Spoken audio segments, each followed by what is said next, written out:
فرمان مصطفیٰ صلی اللہ علیہ وآلہ وسلم، حضور صلی اللہ علیہ وآلہ وسلم نے ارشاد فرمایا کہ جنت میں زیادہ تر لوگ تقویٰ اور اچھے اخلاق کی وجہ سے جائیں گے، اور جہنم میں زیادہ تر لوگ زبان اور شرمگاہ کی وجہ سے جائیں گے۔ فرمان مصطفیٰ صلی اللہ علیہ وآلہ وسلم،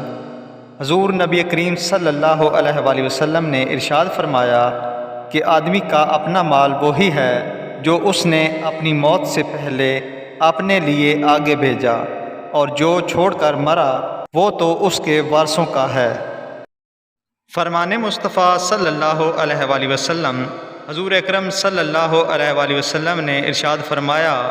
کہ خود کو جہنم سے بچاؤ، اگرچہ کھجور کے ٹکڑے ہی سے ہو، اور اگر وہ بھی نہ پاؤ تو اچھی بات ہی کے ذریعے۔